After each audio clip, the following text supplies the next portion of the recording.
वज़कुरना मा युतला फी बुयूतिकुन्ना मिन आयातिल्लाहि वल हिकमा। अल्लाह तबारक व तआला फरमाता है, ए उम्मत, ए नबी की बीवियों, तुम्हारे घरों में जो अल्लाह के कलाम की तिलावत की जाती है और हिकमत पढ़ी जाती है, कुरान और सुन्नत जो तुम्हारे घरों में उतरता है, पढ़ा जाता है, तिलावत की जाती है, उसकी अल्लाह के नबी अलैहिस्सलाम उस मिशन को सारे लोगों के सामने पेश करते हैं। वज़कुरना फी बुयूतिकुन्ना, अपने घरों में उसी का जिक्र करो, यानी उसे पढ़ो, पढ़ाओ, सीखो, सिखाओ और उस पर अमल करो। ये जिम्मेदारी है किसकी? औरतों की है। आज बड़ा मसला ये है, सीखना नहीं चाहती हमारी बहनें बेटियां, बहुत फास्ट तरीके से सिखाने वालियां बनना चाहती। जैसे मर्दों में फिरना है कि वो सीख करके, है ना, तालिब इल्म बनने से पहले, आलिम बनने से पहले दाई और पूरी दुनिया को दावत देने और सिखाने का मिशन अपने हाथ में लेना चाहते। बिल्कुल इसमें जितना फास्ट इन मर्दों का हाल है उससे कुछ कम नहीं है हमारी माओं का, तेजी के साथ। इनको सीखना गवारा नहीं है, सीखना नहीं चाहती, पढ़ना नहीं चाहती, और थोड़ा भी अगर उनके पास अगर कुछ भी बैकग्राउंड हल्का फुल्का भी किसी की तालीम हो गया तो वो झट से चाहती है कि क्या करें, उनका कोई चैनल हो, है ना, जिस पर वो बातें करें, समझाएं, दावत दें, तालीम करें, नसीहत करें, मसले बताएं, और कहीं ना कहीं उनका लेक्चर होना चाहिए, उनकी तकरीरें होनी चाहिए। ये सबसे खतरनाक मसला है। और हमारी माएं बहनें याद रखें, तफसीली गुफ्तगू किसी और मौके पर होगी कि माओं को, बहनों को, उम्मत की खवातीन को, बेटियों को चाहिए कि अपना आइडियल किसे बनाए,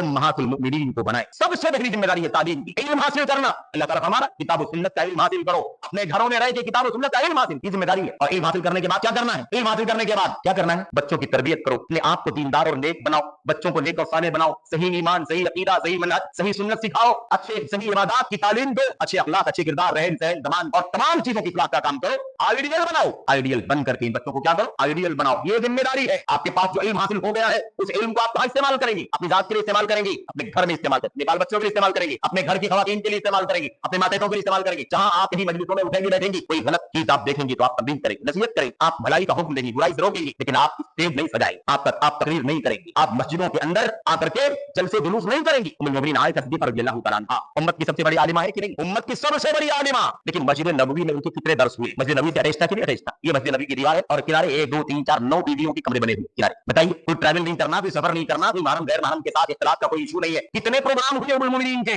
सबसे बड़ी आलिमा फाजिला है उम्मत की खवातीन नहीं, मर्द हज़रात, बड़े बड़े सहाबा उम्मुल मोमिनीन आयशा सिद्दीक़ा रज़ियल्लाहु तआला अन्हा के पास आते हैं और मसाइल पूछते हैं, ऐसे इशूज के बारे में पूछते हैं जिनमें उनको कंफ्यूजन है, वो सॉल्यूशन चाहते हैं। उम्मुल मोमिनीन, हमारे दरमियान इख्तिलाफ है, ये साथी ऐसा कहते हैं, साथी ऐसा कहते हैं, आप बताइए कि इस मसले में सही मौक़िफ़ क्या है? उम्मुल मोमिनीन बड़े बड़े सहाबा के मसाइल का जवाब देती, याद रखें। उसके बावजूद उम्मुल मोमिनीन आयशा का कोई दर्स, कोई खिताब, कोई इज्तिमा कोई किसी जलसे को खिताब करना, प्रोग्राम करना, दर्स देना कहीं भी उम्मुल मोमिनीन की जिंदगी में साबित नहीं। ना आयशा, ना उम्मे सलमा, ना मैमूना, ना हज़रत ज़ैनब, दूसरी ज़ैनब, कोई नहीं। भाई आप सोचें कि आखिर हमें आइडियल किसको बनाना है? हमारी आइडियल कौन है? उम्महातुल मोमिनीन आइडियल है कि नहीं आइडियल? कि हमें चाहिए, हमारी माओ बहन को, बेटियों को चाहिए कि अपना आइडियल किसे बनाए? जिम्मेदारी, जिम्मेदारी ख़वातीन की जिम्मेदारी क्या है? ख़वातीन का इस्लाम में मकाम क्या है और उनकी जिम्मेदारी है? ये उन्वान था। मकाम और जिम्मेदारी में एक ही बात, आपकी जिम्मेदारी है कि आप अपना आइडियल उम्महातुल मोमिनीन को बनाए। नबी करीम सल्लल्लाहु अलैहि वसल्लम की ज़ौजात को, आपकी बेटियों को आइडियल बनाए। हर मसले में, दीन, ईमान, अकीदा, अमल, तालीम, तरबियत, दावत, तमाम पहलुओं पर।